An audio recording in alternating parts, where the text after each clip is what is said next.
So what's the best chapter in Vinland Saga? Probably a very hard question to answer. Lots of great chapters and everyone will pick different ones according to their own subjective preferences. But they're all wrong, cause I'm here to inform you, chapter 67, Iron Fist Ketil, is the best one, and I'm gonna talk about it. This is also a great chance for me, cause after the next video, after this one, I'm gonna make another video into which I would have originally forced this whole chapter breakdown, just because I really want to talk about this one. Two reasons I chose Iron Fist Ketil. First, it's relatively self-contained. The chapter certainly sets up a lot of things. It is essential for the story moving forward, but nothing before it is required to understand it. It's not the payoff of some big plotline, it has nothing to do with Thorfinn or his past. It only uses the new farmland characters in this new setting, and you can get a really good grasp of them just from their characterization here. So I'm also going to talk about it in isolation as much as I can. I don't want this to turn into a full farmland analysis. And the second reason, it prominently features all of the qualities that make Vinland Saga great. And I'm talking about story, meaning characters, the themes, dialogue, pacing, use of tone, and presentation, especially the panel work and how characters are drawn. So let's get right into it. The chapter eases us into the scenario with the two thief kids, making sure to contrast their situation with the Ketil family dining. This all happened because they were starving, and the riches this luxurious feast represents are what is being protected through their upcoming punishment. First we have Thorgil, who is talking about his experience of being a warrior, instructing his younger brother Olmar on the ways of the battlefield, probably exaggerating a bit to get a reaction. Power is the only justice. Classic hardcore Viking stuff. Olmar wants to be on board with all this stuff, but he's obviously unnerved and tries to talk big and hide it. Then Thorgil gives him an ear necklace, and his facade fails him, and he is laughed at and emasculated. And here Thorgil brings up the titular character, Iron Fist Ketil. I always think of Thors and Thorfinn here with the story of the allegedly ex-warrior Ketil, that after settling down and raising a family, he mellowed out, becoming a completely different person. Someone you wouldn't expect being a warrior. That is a lie, of course. Ketil has never been a warrior, and he's not similar to Thors either. Thorgil pays respect to his dad and tells Olmar to do the same, while Ketil is trying to avoid the subject. Snake is the one to insist for the matter of the thieves to be dealt with, of course. That is Snake's thing, a prosecutor or judge of sorts, and an executioner. He makes sure justice is upheld. That's what he does the whole arc, and he's quite fervent about it. He's a good person though. He always makes sure to be fair and compassionate, to an extent. This is Norse society after all. As it is, justice requires some extra harshness here.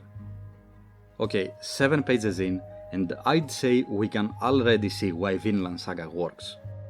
It's pretty dense. It's not even the first time we meet most of these characters, but even if you only had this chapter, they already are alive on the page.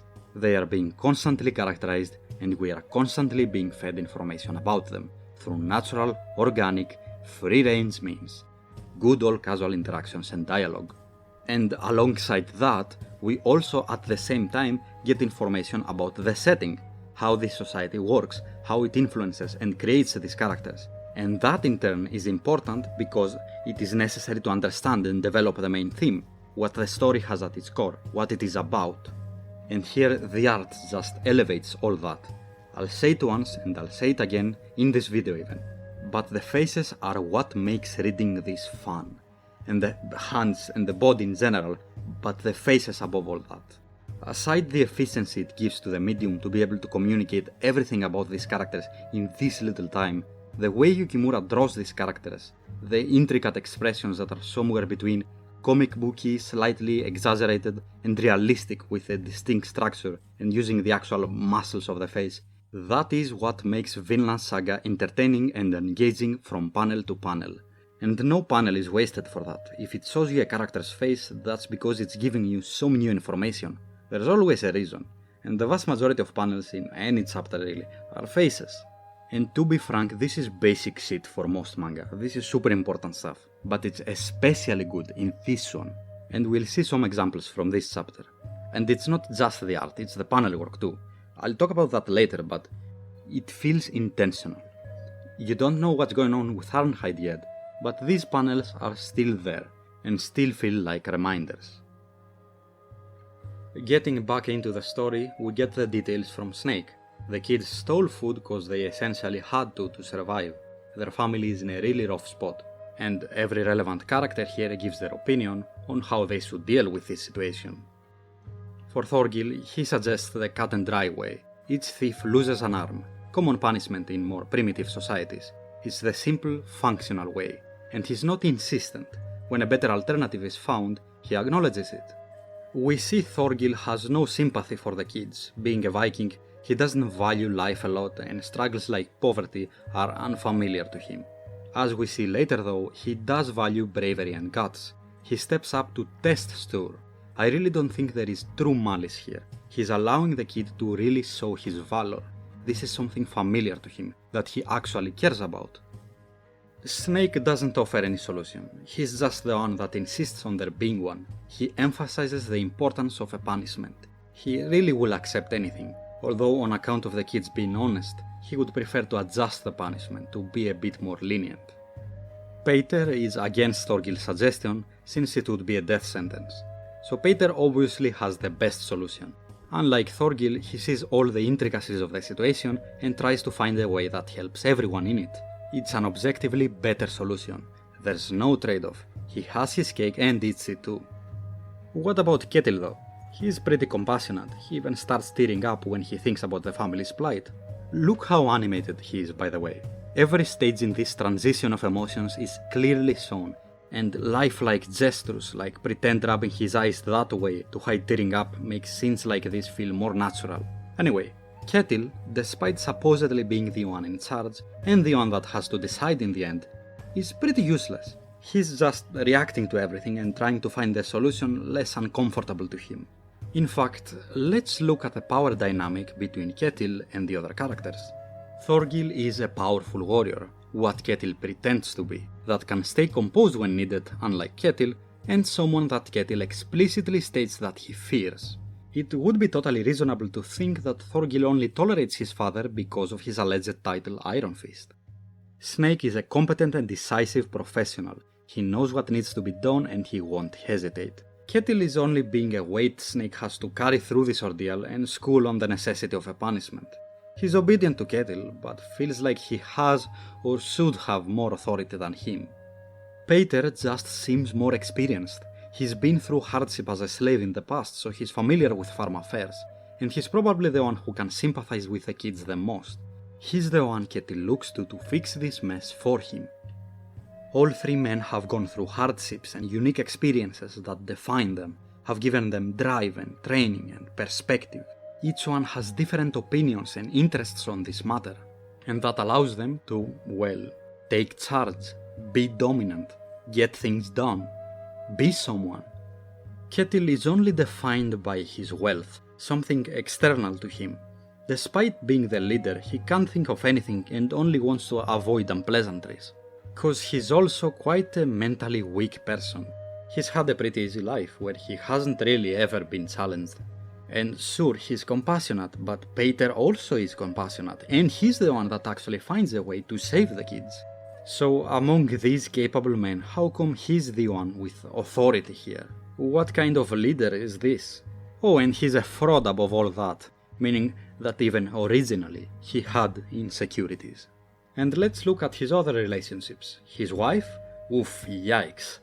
Olmar, looking at some other chapters, he seems to have some power over, but Olmar also consistently undermines his father's authority because he wants to be a real man by becoming a warrior. What about the farmhands and other people that owe him? I think this describes it pretty well, and that leaves the slaves and Arnheid the only completely positive relationship he has. Asterisk.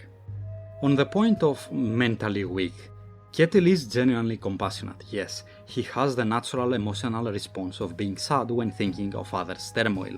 That doesn't make him weak, he's calibrated correctly, but there's also something else getting mixed in. So Peter has offered his ideal solution. The kids will work for Ketil's farm to replenish Ketil's losses, while at the same time they will be able to feed their own family. After a stick beating, that is. This is the moment, well, I'm exaggerating a bit while I say that, but this is the moment when Vinland Saga as a thematically driven story leveled up. Cause it shows that violence in this story will not be treated just as a meaningless base urge. Violence has an important purpose in the structure of society. You cannot just choose to throw it away and hope things will just work. If thieves are not punished, then the farm will be swarmed by them. And as it is, they have to be seriously disciplined or they won't survive in Norse society. Snake is right. I love this page. Ketil looking for Peter to bail him out, then at the kids as he's about to decide on the severity of their punishment, and he can't handle eye contact. And then he's about to say 5, but he doubles it. Odd, huh? Then Snake decides 10 each. In Norse society, violence is rounded up. Even after that, Stur wants to take his sister's place too, and Ketil lets Thorgil start, seriously injuring Stur with one blow. Ketil is further punished for his unwillingness to engage with violence. Stur is not the only one disciplined here.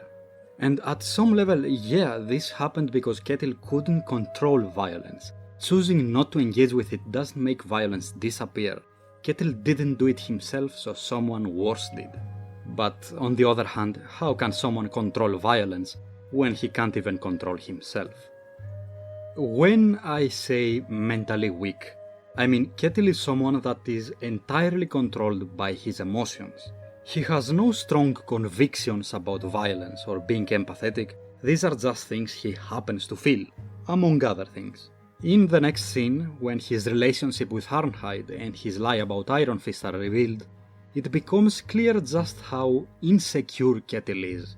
All the stuff about power dynamics and Ketil's authority being challenged or undermined are not irrelevant. Ketil must feel it. He must feel judged and weighed and criticized, guilty, humiliated, emasculated, and he's terrified too. Of course, out of all things, he focuses on his lack of ferocity and fear of violence, because these are the things he would be shunned for the most as a man. And even in this chapter, we can see moments where his fears have pushed him subtly, overriding his gentler self. The only person who affirms the value of this kinder side of his, the only anchor he has, is Arnheid. And that obviously means nothing. Ketil has complete power over her. And you can imagine how this dynamic, in other circumstances, can work the other way, validating his insecurities. So yeah, there is no trust required from his side. Arnheid is just a slave. These are flimsy foundations, without which, with a little pressure and with some alignment with Ketil's emotional state, his insecurities and weaknesses will take complete control of him. You can see how thematically important this chapter is by observing how these ideas, mainly those about controlling violence, gradually shape the series, from Snake to Thorfinn to Hild and especially the final arc. I mean, some stuff about the necessity of violence I talked about here are my personal thoughts on the theme because we don't have a conclusion on them yet. Going back to the presentation and tonal aspects a bit to cap this off, this chapter has a great mix of light-hearted moments and comedy with the more serious stuff. A nice tonal back and forth that makes each segment stand out more and have a textured pacing. Serious, light-hearted, serious, light-hearted, serious, light-hearted, serious. Sometimes with a sudden transition to feel sharp, sometimes smoother to feel natural, sometimes a bit mixed, with it getting darker at the end for extra poignancy. To summarize panel work, it's always very orthodox with Yukimura. Nothing jumping out of the panels except text bubbles. It does keep things feeling a bit more grounded and controlled. Yukimura's strength is in directing. Great, meaningful framing, interesting, imposing shots for impact, the flashy, different stuff used sparingly for maximum effect. Honestly, this is a pretty simple chapter when it comes to panel work and directing. Some other day I'll get more into these aspects. I'd describe the presentation as a whole as vibrant, intentional, and structured. And that's about it. This is the stuff I love about Vinland Saga, and it's all distilled into this chapter. Just a bunch of well-defined characters, interacting, talking about interesting thematically relevant things, giving their perspectives on how to solve problems common in their world. A dense, rich flow of information. So this video is part of the Vinland's Finest collaboration.